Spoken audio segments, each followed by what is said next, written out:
Hello, so we're here with Dr. Srikanth Thudumu, Senior Research Fellow at Deakin University. Hello, thank you for taking the time to be with us here today. Thank you for having me. So please tell me a little bit about your work. I read while preparing this interview today that some of your work, in collaboration with some Australian researchers, I believe, led to the development of a neuro-controlled wheelchair. What is it all about? Yeah, thanks for asking that question. So, as mentioned earlier, my name is Srikanth, and I'm a senior research fellow at the Applied Artificial Intelligence Institute, Deakin University. So, I lead a team of PhD students, research interns, IT engineers. So, one of my recent research stint is to develop an automatic wheelchair.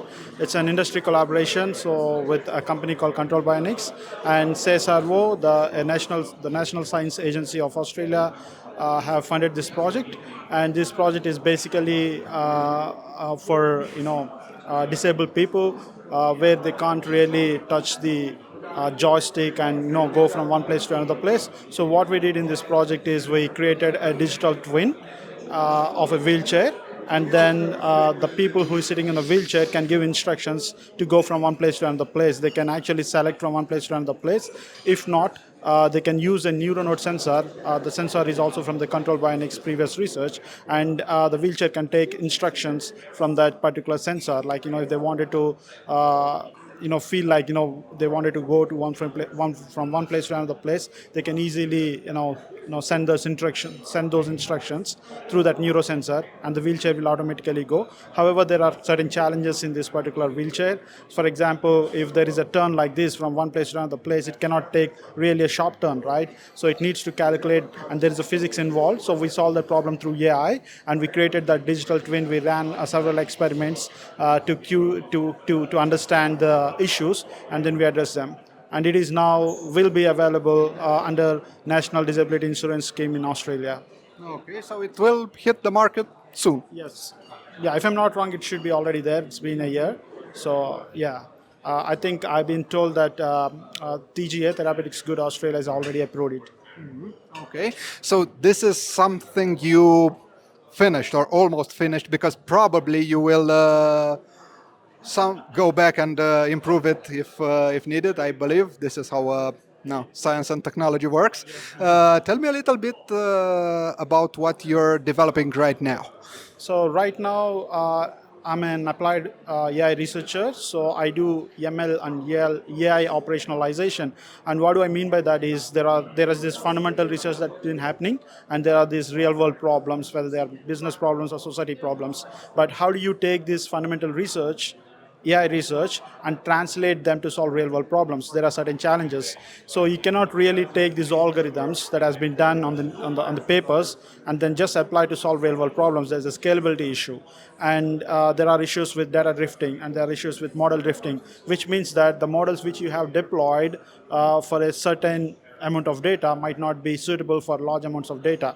So I study and understand all these challenges. So how do we operationalize all these AI models? How do we productionize all these AI models? And then how do we use them to solve real world problems is my area of expertise. Okay, so what real life problems are you touching upon right now? What? Oh, that's a very good question. So, very recently we worked with Australian Department of Defence, and unfortunately I cannot share a lot of details, but we developed a context-aware search engine. So, where they wanted to search for something and the information is not quite apparent, so we developed a specific search engine for them. So, if they wanted to search for something, instead of showing some wrong information, this particular search engine will provide them with the right information at the right time. Does AI at this point, generative AI, have limitations? Are there things you think about doing and yet can't do at this point? Any kind of limitations, I don't know, general limitation, mathematical limitations, limitations that have to do with the hardware part maybe, or the software part.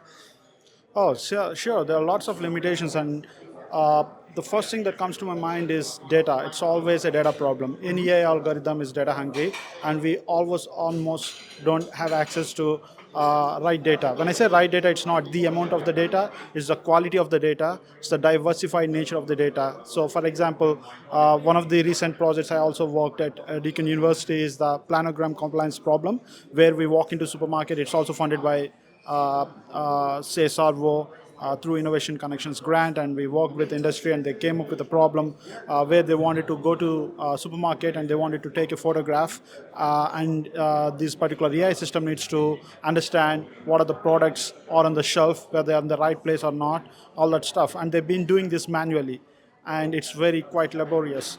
And they came to us with this problem, and it was quite straightforward. But guess what? We don't have enough training data. So we had to capture the data, we had to curate the data, we had to label the data, we had to annotate the data, and then we tried to improve the model. And the accuracy was not great in the first iteration. Then we had to give lots of data and train the data with the quality of the data. It's not the amount of the data, it's the quality of the data. And after that, we reached certain amount of accuracy. So I always says that data quality is problem, and capturing the right data is always a problem. And other than that, the next thing that comes to my mind is, quality AI engineers. Unfortunately, a lot of people says that they're AI engineers, but they're just a bunch of API glue engineers. So we don't want someone to use APIs and to talk to AI. We want engineers to develop AI. So that's always a problem. So it's really hard to get right AI talent as well. That's also another limitation I got. Do you have a problem with regulation at this point? And I'm asking this because we've seen Americans looking at industries, various industries developing, and at some point they said, "Oh, now you're doing it big time. Now we have to regulate it." And we have Europeans who look at the Americans and the Chinese and say, "Oh, we have to regulate it. What are you doing there? We have to impose regulations right now so as you will not, I don't know what." And the Europeans are frustrated by this. What are you doing? Are you letting them experience, letting them grow, and stopping us from this because you want to impose regulation? This is not quite fair. How is it for you? Okay, in my perception, and this is completely my perception, so I feel like regulations should be there because everyone is developing AI without using proper way of doing it, without knowing how to use it properly. And because of this, people have been using copyrighted data, which is not good. And someone curated the data, and these guys coming up and during this, building their models based on the data. So, and it's kind of a copyright violation. And the guys who are developing, I don't blame them. They don't even know that that is a copyright violation. So I believe that yes, no, there might be some, uh, what do you call? There might be some small issues or some inconvenience for the people who develop. But what I believe is that regulation should be there so that we can do and build good AIs that would actually help society. Yeah. Okay. So, how do you think AI will evolve in the next, I don't know, generative saying, in the next 10 to 15 years? Will we get to general AI that will generate AI in itself? Yeah, looking at the research that's been happening out in the world, so I believe that we could probably reach, I wouldn't say full AGI, which we call it as artificial general intelligence, but at least we will you know get into the first phases of AGI.